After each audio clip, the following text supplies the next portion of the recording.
Hi everybody. No, that is not working. I wanted it to look like I'm outside, but it doesn't. I'm sorry, guys. Where should I go with this? So I'm doing a project.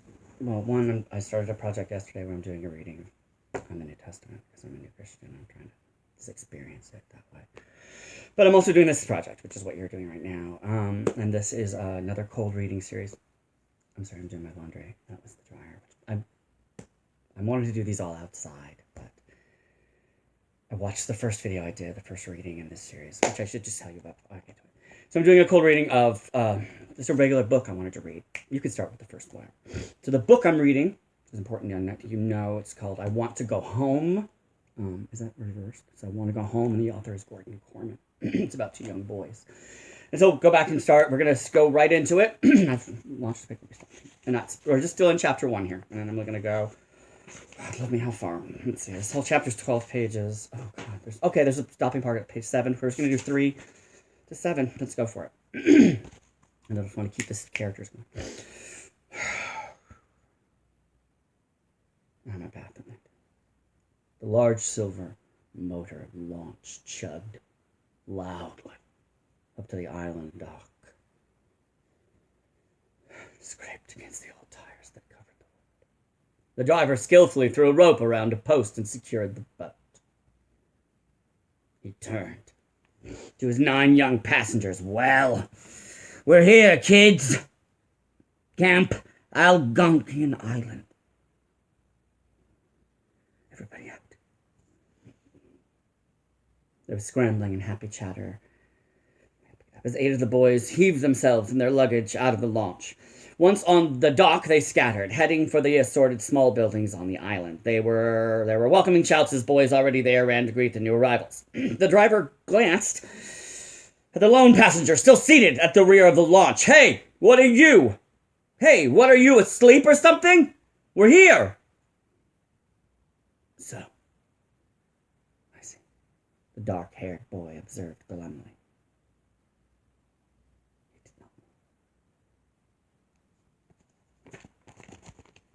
Well, prompted the driver, aren't you getting out? No, said the boy blandly. I'm hoping you won't notice me, so I can catch a ride back to civilization. Oh, come on, kidded the driver. You're going to have a great time here. I doubt it, said the boy, heaving his duffel bag onto the dock and climbing out after it. But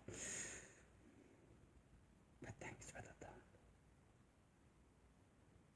Rudy Miller watched regretfully as the motor launch pulled away from the dock and headed for the mainland.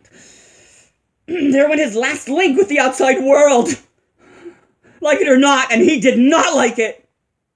Camp Algonquian Island was home for the next month. You'll love it, dear, his mother had assured him at the bus station earlier that day.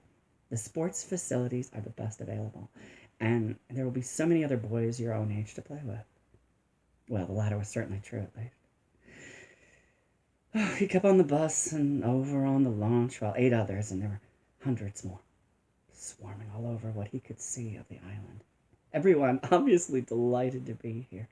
And Rudy abandoned all attempts to understand such an attitude.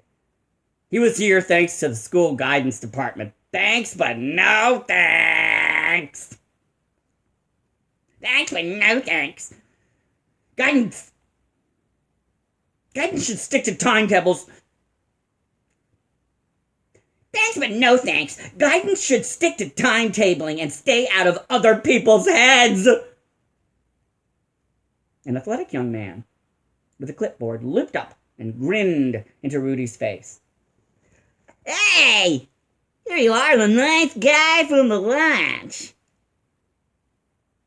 You must be Miller. Rudy nodded, non-committal. Hi, I'm Dave, the swimming coach. You're in cabin 13, right over there. He indicated the row of small wooden frame buildings which lined the camp's central compound. 13, repeated Rudy softly. Marvelous. You're new here, eh? Said Dave brightly. This is your first summer at Algonquin? Rudy nodded. Hopefully my last. Dave stared at him momentarily, then went on. I'm making up my life-saving class. What level of swimming are you at? And Rudy thought carefully. What comes before tadpole? And before tadpole, the instructor repeated, non-swimmer? Oh well, we'll have you swimming soon enough. And by the time this month is over, you'll be a regular ocean-going vessel. I doubt it, said Rudy.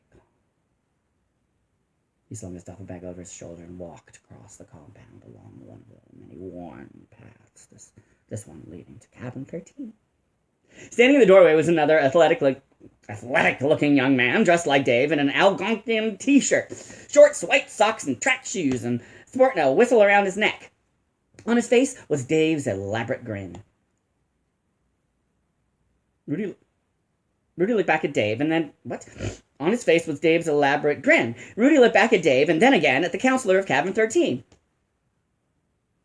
The clone, he decided.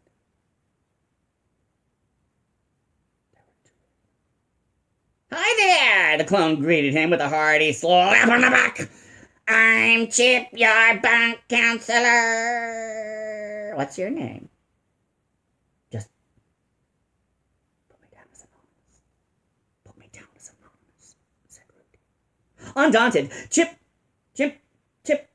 glanced at the tag on the duffel bag. Rudy Miller, welcome aboard, Miller. You're the first to arrive. You got the pick of the bunks. So Rudy stepped inside and looked around with distaste.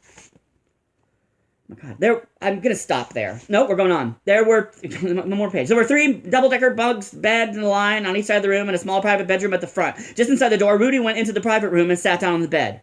I'll have this one, he decided. Oh, no, said Chip seriously. This is the counselor's room. I sleep here. But you can have your pick of the others. Not much privacy out there, Rudy remarked mildly.